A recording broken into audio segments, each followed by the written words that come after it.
Bem, gente, a gente vai começar então o primeiro giro teórico desse mini curso sobre identidade de gênero e fronteira. Esse giro, como eu contei para vocês antes, está inspirado em Roberto Cardoso de Oliveira. Vou contar para vocês a história da teoria das fricções interétnicas do Roberto, que é, para mim, uma teoria fronteiriça da identidade, como eu vou explicar. Bem, Roberto Cardoso de Oliveira, ele gostava de ser chamado de RCO. Normalmente ele era chamado assim pelos alunos e pelos colegas, né? Então, o RCO é uma figura central da antropologia brasileira. E é uma figura central não somente pela envergadura da obra dele, né? A obra dele é muito importante em diversos aspectos para a formação da teoria antropológica brasileira, mas ele também é muito importante pelo papel que ele teve na institucionalização da antropologia acadêmica no país. Roberto fundou o primeiro programa de pós-graduação em antropologia no Brasil, no Museu Nacional de Antropologia do Rio de Janeiro, que agora pertence à UFRJ, né, a Federal do Rio de Janeiro, mas ele também teve um papel muito central na fundação de vários outros programas de pós-graduação em antropologia no Brasil. No programa de pós-graduação da UNB, da Nacional de Brasília, da Unicamp, também das universidades do sul do país. Então é uma figura muito importante para a institucionalização da disciplina. E sempre lembrando que o doutorado que ele criou no Rio de Janeiro, o doutorado em antropologia, é o primeiro doutorado em antropologia da América Latina, né? O segundo é o doutorado que foi criado por Ángel Palermo, no México, no CIESAS, né? E que surgiu mais de 10 anos depois do doutorado criado por Cardoso de Oliveira no Rio. Então, é uma figura transcendente da antropologia, não só para o Brasil, mas também para a América Latina. O Roberto Cardoso era natural de São Paulo, do estado de São Paulo, e era filósofo de formação. Adoro dizer isso, né? Porque a gente é tão cafona com essa coisa dos campos disciplinares que às vezes a gente esquece que grandes contribuições para a antropologia feita no Brasil e em todo o mundo tem a ver com pessoas que foram capazes de cruzar campos científicos. O Roberto entre elas. Roberto era filósofo de formação, grande parte da sua obra demonstra a profundidade filosófica das reflexões dele, e eu acho que essa é uma das coisas mais fortes da sua produção antropológica. E ele defendeu a sua monografia de graduação orientado por Florestan Fernandes, que é nada mais, nada menos que o pai da sociologia acadêmica no Brasil, né? Considerado um dos pais da sociologia acadêmica do Brasil. Então, um dos principais antropólogos brasileiros é filósofo de formação, orientado por um mestre sociólogo. Bem, quando ele defendeu a monografia dele, em 1953, o Roberto Cardoso ficou desempregado, e Darcy Ribeiro, que era um grande amigo do diretor dele, um grande amigo do Florestan Fernandes, foi a São Paulo porque precisava de um assistente de pesquisa para os trabalhos que ele estava desenvolvendo no Serviço de Proteção do Índio, o SPI, no Rio de Janeiro. Então, o Darcy Ribeiro conhece, nessa ocasião, a Roberto Cardoso de Oliveira e o convida a trabalhar com ele como etnógrafo, como seu assistente de etnografia no Serviço de Proteção Indígena, né? Que depois, anos mais tarde, foi rebatizado, dando origem ao serviço que hoje nós conhecemos como FUNAI. Bem, então aí o RCO, Roberto Cardoso, vai mudar para o Rio de Janeiro e vai começar a trabalhar como assistente de pesquisa do Darcy Ribeiro no Serviço de Proteção do Índio e também como seu assistente de docência nas aulas de etnografia que o Ribeiro estava dando no Museu do Índio, no Rio de Janeiro, né? Bem, então, o trabalho que o Darcy Ribeiro desenvolveu, as grandes etnografias que ele desenvolveu no Serviço de Proteção do Índio entre 1947 e 1958 vão influenciar fortemente a teoria sobre a identidade fronteiriça, né, sobre as fricções interétnicas do Roberto Cardoso de Oliveira. E ele mesmo reconhece isso em vários dos escritos dele, né? Bem, pesquisando sobre grupos indígenas no território amazônico e no centro-oeste brasileiro, entre 1947 e 1954, Darcy Ribeiro falava ou era a favor das políticas de assimilação dos indígenas, né? Nesse momento, era bastante hegemônica na antropologia internacional, a partir da influência da obra de antropólogos discípulos de Franz Boas, como Herkovitz, ou também como o próprio Robert Hatfield. Então, era muito hegemônica na antropologia a ideia de que a aculturação, de que a assimilação implicava a aculturação. Então, essa hegemonia, digamos, da teoria assimilativa na antropologia teve seus impactos no Serviço de Proteção do Índio, e Darcy Ribeiro, até 1954, apoiava a ideia de que os indígenas deviam ser assimilados à sociedade nacional, sofreu um processo de mestiçagem com a sociedade nacional e que esse processo de mestiçagem permitiria a sua integração à sociedade nacional. Bem, isso até 1954. A partir de 1954, mas muito fortemente, entre 1957 e 1962, Darcy Ribeiro vai criticar seus próprios argumentos. Continuando suas etnografias com os grupos indígenas amazônicos e do centro-oeste brasileiro, ele vai se dar conta de que a maior parte dos grupos indígenas que têm contato com a sociedade nacional não são integrados nem assimilados, são diretamente exterminados pela sociedade nacional e pelo avanço das fronteiras econômicas, políticas e sociais dessa sociedade nacional sobre territórios indígenas, né? Então, ele vai aderir à ideia de que esses indígenas, na verdade, devem ser protegidos dentro de reservas para evitar que a sociedade nacional os extermine. Essa vai ser, digamos, a ideia que ele vai defender até 1962.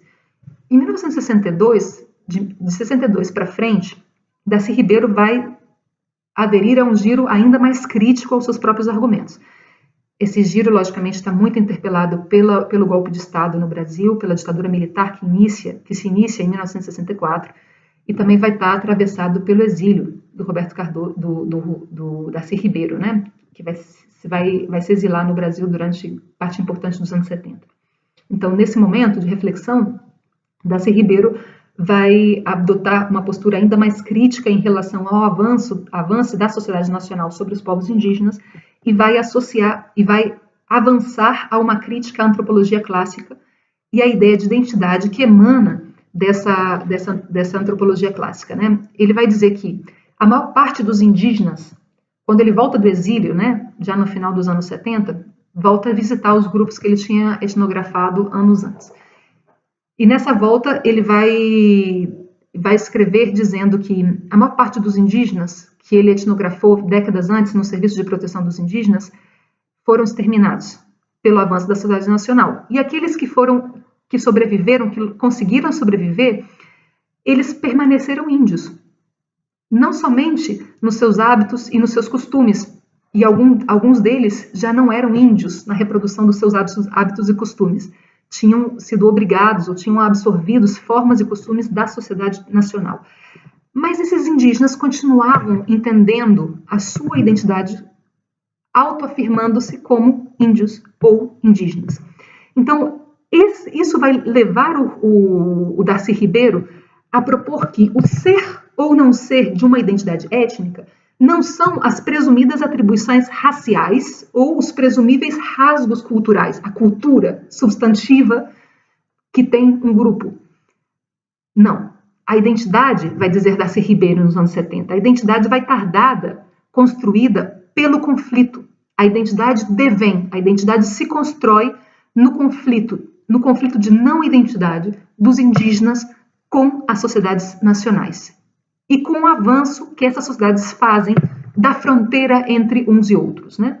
Bom, então assim o que ele vai fazer é rejeitar a teoria positivadora da aculturação nacionalizante, a teoria da mestiçagem no Brasil, né? Vai rebater essa ideologia sobre o suposto caráter democrático da mestiçagem no Brasil e vai propor uma teoria da identidade que entende que a identidade não é um holograma da cultura, que a identidade é conflito.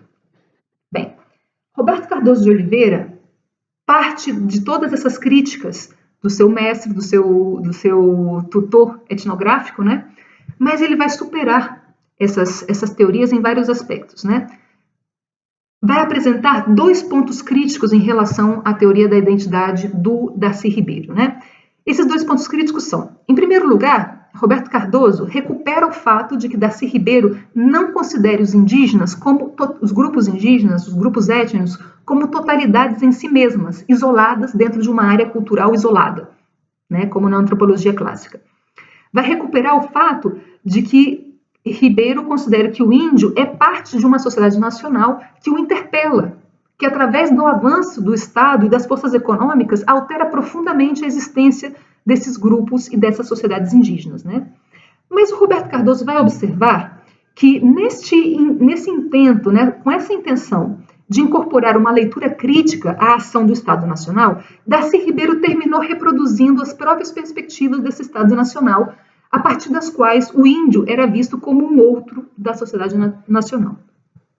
Em segundo lugar, o Roberto Cardoso de Oliveira concorda com Darcy Ribeiro com essa perspectiva de que o conflito é um aspecto central para entender a identidade e que o conflito é o que estrutura a identidade como uma relação e não como uma coisa. Mas o Roberto Cardoso vai entender que o Darcy Ribeiro terminou descrevendo tanto esse conflito como essa relação de uma forma muito estática e que é necessário, então, propor uma teoria da identidade que supere essa visão estática.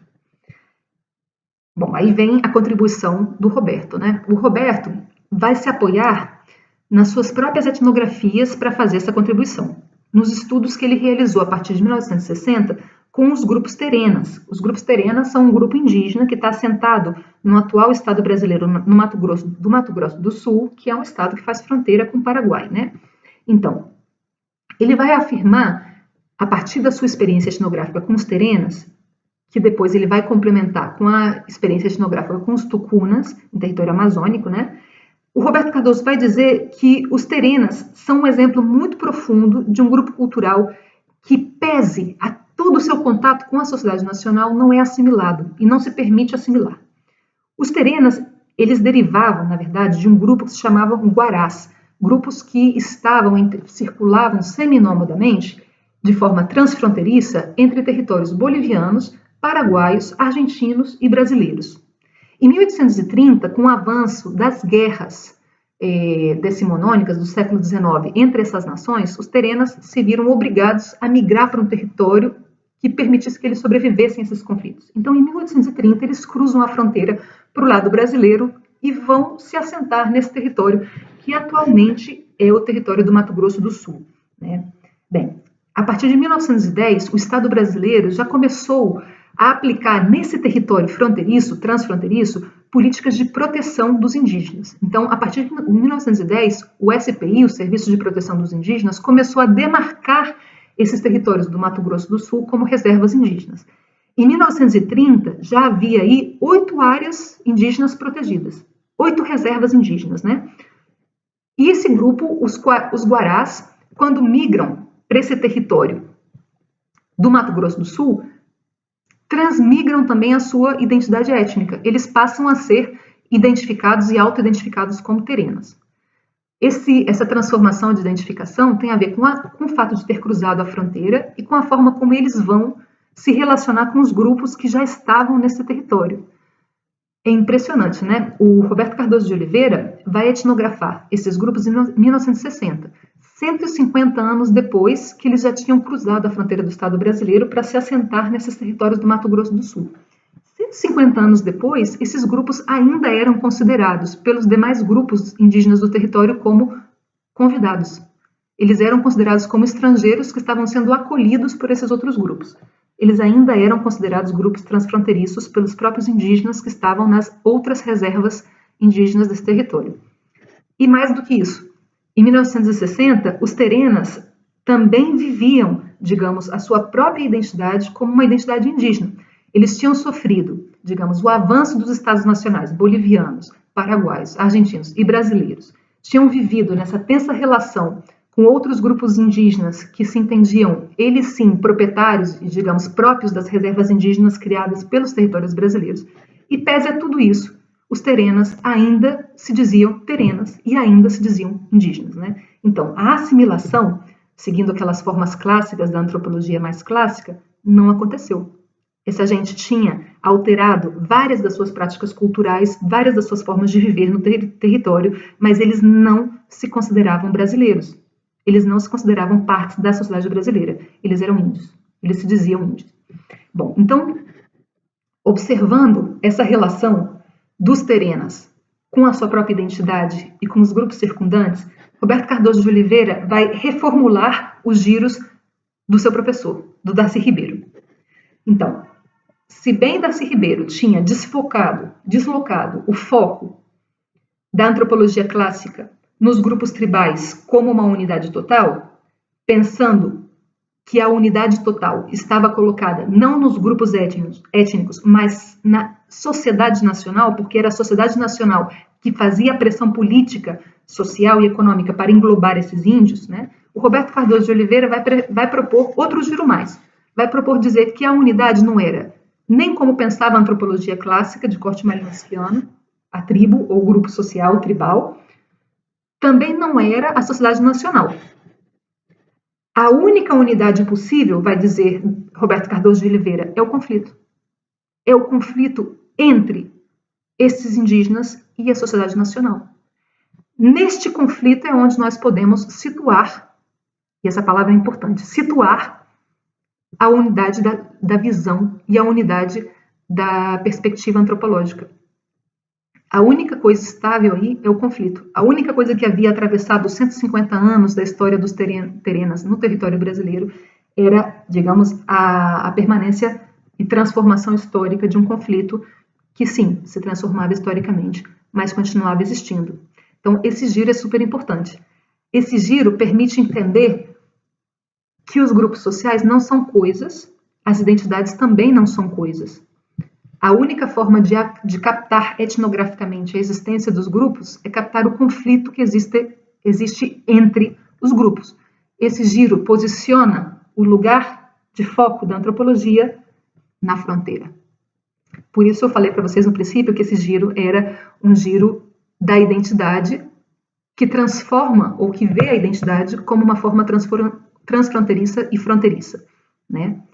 Bem, então aqui o Roberto Cardoso de Oliveira vai pensar que a única forma de captar os grupos sociais é centrar-se nas situações sociais. Nas situações sociais a partir das quais os conflitos identitários vão mudando a forma como os grupos se definem para si, em si e para o outro. Então, os processos são subjetivos, os processos são coletivos de identificação. Mas, independentemente de ser subjetivos ou coletivos, são conflitivos. Isso estrutura a identidade e estrutura os grupos. Então, o foco analítico está na situação social e o foco está na identidade como conflito situacional.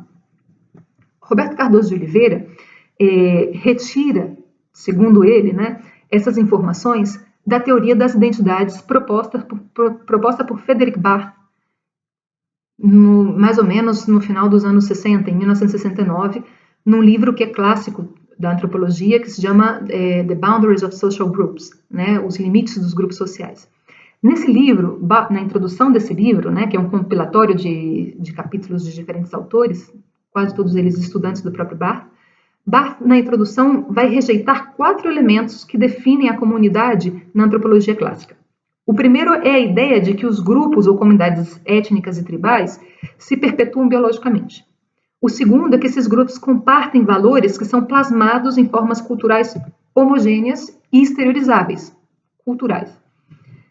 3, que esses grupos constituem um campo coeso de comunicação, que eles têm uma mesma linguagem de comunicação interna, né, e que é coesionada e que é homogênea. E 4, que os seus membros se auto-identificam e são identificados pelos demais grupos como pertencentes a uma mesma comunidade identitária. Então, para Barth, os argumentos antropológicos assumiram que a cultura seria uma espécie de resultado, de reflexo imediato da unidade desses 4 elementos. E isso produz, para Barth, né, essa ideia da cultura como resultado desses 4 elementos, produz uma justaposição entre o conceito de identidade étnica, identificação, grupo étnico e cultura. Então, Barth o que vai fazer é descolocar esses elementos para pensar que a cultura não é igual à identidade, a identidade não é igual ao processo de identificação e que um grupo étnico não equivale a uma identidade e a uma cultura. Bom, então, Cardoso de Oliveira concorda plenamente com isso e concorda com o fato de que essa fórmula clássica, esses 4 elementos da antropologia clássica, não servem para descrever nem os terenas, nem vários outros grupos étnicos indígenas brasileiros com os quais ele tinha tido contato, né? Bom, então, ele vai concluir, Roberto Cardoso de Oliveira, que as culturas e as práticas culturais, porque ele não fala das culturas como substantivas, senão que se refere às culturas como relações e processos, né? As práticas culturais não refletem a modo de holograma a identidade. Então, os grupos articulariam e se articulam, na verdade, formas de identificação étnica, processos de identificação, que vão se dando precisamente no conflito. Então, a identidade não existe fora do conflito. Um grupo não tem identidade se não está em relação com outros grupos e se essa relação não produz um processo de identificação, um ser para o outro, vai dizer Roberto Cardoso de Oliveira, né? Então, se nem a cultura, nem a identidade podem delimitar um grupo étnico, se nenhuma delas podem ser consideradas um ponto ontológico de partida da formação desses coletivos, então como é que a gente pode definir um grupo étnico em termos antropológicos? Difícil, né? Bem, então, essa visão radicalmente processual da identidade vai empurrar Roberto Cardoso de Oliveira, bastante respaldado pelas reflexões de Barthes, a um ponto crítico muito interessante. Roberto Cardoso vai afirmar que a única forma de entender os grupos étnicos é entender a fronteira como definidora desse grupo, entender a forma que o grupo constrói as suas representações e as suas relações de fronteira com outros grupos. Então, não é a essência cultural que supostamente encerra um grupo que o define. O que o define o grupo são as fronteiras, as fricções interétnicas entre um grupo e outros grupos. Então, toda identidade é uma fronteira. Toda identidade é um processo de construção de fronteiras. Bom, então, em tudo isso, desde a minha perspectiva, né, vocês já vão se dar conta ao longo da minha contribuição que a minha perspectiva é uma perspectiva bastante pós-marxista, né, bastante gramsciana e pós-gramsciana. Para mim, Roberto Cardoso de Oliveira está construindo uma teoria da identidade que é fronteiriça, mas também é uma teoria que fala da identidade como uma contradição dialética e historicamente identificável, né? Vou terminar essa segunda parte da minha contribuição lendo um fragmento que para mim deixa muito de um escrito do Roberto Cardoso, que para mim deixa muito claro essa visão da fronteira identitária como uma dialética, né? Então, o Cardoso de Oliveira diz num livro, num texto seu publicado em 1963 sobre as fricções interétnicas, né? As sociedades tribais mantêm com a sociedade envolvente, seja ela nacional ou colonial, relações de oposição historicamente e estruturalmente demonstráveis. Note-se que não se trata de relações entre entidades opostas, simplesmente diferentes ou exóticas, umas com relações às outras, mas contraditórias. Isto é, que a existência de uma tende a negar a existência da outra. E não há melhor razão para fazer uso do termo fricção interétnica para enfatizar a característica básica desta situação de contato. As sociedades em oposição, em fricção, também possuem suas próprias dinâmicas e suas próprias contradições. Daí que entendamos a situação de contato como uma totalidade sincrética, ou, em outras palavras, como situação de contato entre duas populações dialeticamente unificadas através de interesses diametralmente opostos, ainda que interdependentes, por mais paradoxal que isso possa parecer. Então, a teoria do Cardoso de Oliveira é uma teoria da identidade dialética fronteiriça. Mas apesar de que é uma teorização que está muito inspirada na condição indígena brasileira, o Roberto Cardoso pensava nessa teoria da fricção como extensível a outros fenômenos identitários, como uma teoria da identidade, né? Bom, agora, o problema dessa teoria da identidade no Roberto Cardoso de Oliveira tem a ver com o fato de que ela assume a fronteira como elemento definidor da identidade, mas não teoriza o conceito de fronteira. O que é a fronteira nessa teoria, né? Bem, esse é um problema que nós vamos abordar com o próximo giro teórico, que é o giro que vai fazer o Alejandro Grimson, que é também um discípulo do Roberto Cardoso de Oliveira, e que vai propor solucionar essa falta de teorização antropológica sobre a fronteira através de etnografar as fronteiras na América do Sul. Bom, mas isso é o tema da próxima sessão. Nos vemos.